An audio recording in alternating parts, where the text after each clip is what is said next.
Hey everybody, I'm Christopher Green. You're tuning into AMTV, Alternative Media Television. It is Monday, and the mainstream media, as well as international independent investigators, have still not provided a shred of evidence to indicate that Russia, or more specifically, is being propagandized by the West, that Vladimir Putin is responsible for the downing of MH17. I mean, there has literally been zero evidence to pinpoint who the perpetrator actually was. In fact, we have every reason to believe that it was the new Ukrainian government, sponsored and supported by the West, which, by the way, has recently collapsed. Yatsenyuk has stepped down. His coalition has collapsed overnight. That just goes to prove and show you how good the United States government is in collapsing governments that they help to topple overseas. Again, whether or not this is Egypt or it's Ukraine, revolution and re-revolution. So not a shred of evidence still to indicate a linkage and a direct link to pro-Russian separatists on the ground having downed MH17. But of course, Americans and most people around the world, not you tuning in, have short-term memory loss.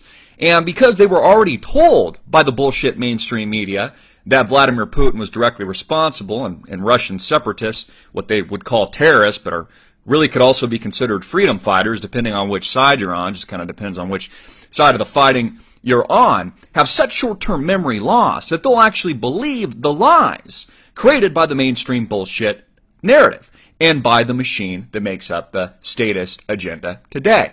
And you see, that's a problem because nobody cares about the actual facts. People fail to go back and actually look at the direct facts.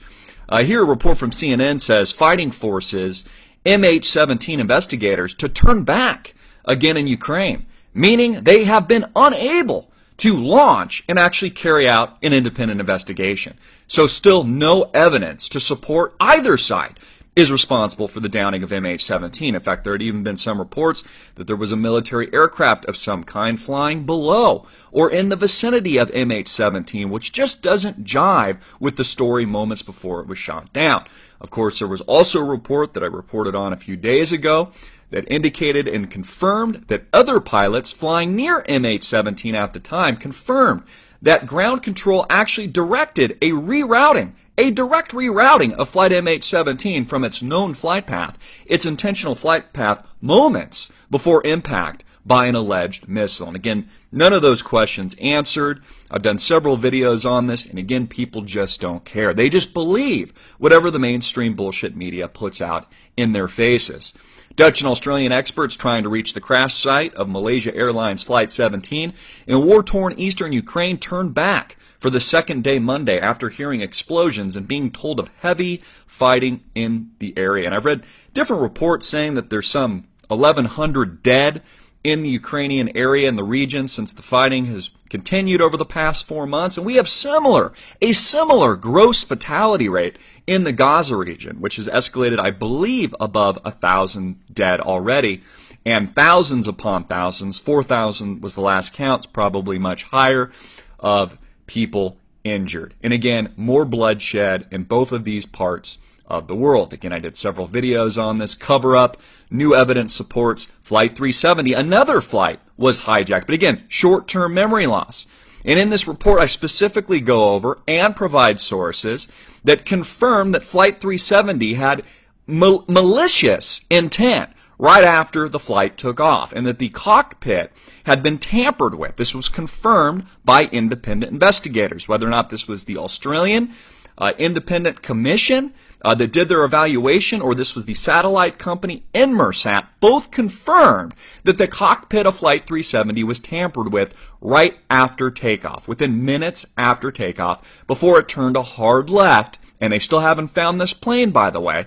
And the mainstream media pitches that it crashes, yet there is still not a shred of evidence to prove that. In Flight 370's example, there's only 3 potential options here, now knowing that the cockpit had been tampered with according to independent investigators. And those options are either there were terrorists on board the plane that took over the plane and hijacked it, or the pilots themselves, option 2, were directly involved with the hijacking, or option 3, it was remotely controlled and the plane was a remote hijacking. But all equate and equal the same idea and the same summation that the plane was hijacked. But again, people don't want to believe the truth. They can't handle the truth. They only believe what the mainstream media puts out to the American people and the people abroad, and they take it as the golden rule, when it couldn't be anything but the absolute opposite. Here I have another report of MH17 instructed by air traffic controllers to divert route right before crash. And again, this was and has been all confirmed. And these are questions that have not been answered. Air India flight was 90 seconds away when missile struck Malaysia Airlines flight MH17. This, of course, all confirmed. New evidence, this was from the Telegraph, MH370, new evidence of cockpit tampering as investigation into missing plane continues. Again, Flight 370 maliciously tampered with moments after takeoff. And they just want you to believe that it was an accident. The reason they want you to believe it was an accident is they don't want to create fear, they don't want to create panic, they don't want you to stop traveling, etc., etc. It's a gross cover-up. MH370 is a gross cover-up. MH17 is a gross cover-up. There's a mainstream agenda behind it. We're not getting the real truth. Critical questions are not being answered. Another report here from the Economic Times. Of India, flight MH370 disappearance, new evidence of cockpit tampering. Again, corroborating the report from the Telegraph of Flight 370's cockpit tampering. Again, the plane was hijacked, folks, but people don't want to believe the truth. We also have a report here from Russia Today. RT, Kiev says rocket blast downed MH17. Dutch probe says the exact opposite. The info premature. Again, CNN even admits itself that investigators have had to turn back, which means there has been no investigation, and that all of this is bullshit. And the documents that they've provided are fake, according to the Russian defense minister, rebuffing U.S. satellite image claims. Again, if they cannot get to the crash site to do an independent investigation, then there is no evidence. Now, many of you could say, well, Russia's lying, RT's lying, rebuffing the claims. Well, I would argue CNN is lying because they haven't even done an investigation yet. The bottom line is we need to find the truth. We need to step outside of the box of being on either side and focus on independent investigation and focus specifically on the truth, not meaning to fill any particular agenda but that truth, but the absolute truth. And again, folks, there is only one absolute truth. And as the wars continue to rage on and the death count continues and thousands upon thousands continue to die, whether or not it's these gross plane crash cover-ups, hijackings, or it's Gaza and it's Israel's invasion of the Gaza Strip, the world is on fire, and it's just an absolute tragedy. It's a travesty, and it's a joke. I'll continue to update you with all of these reports. I'm Christopher Green. Get this out everywhere. Make it viral, hard-hitting it in your face, and click the link below to support our sponsor.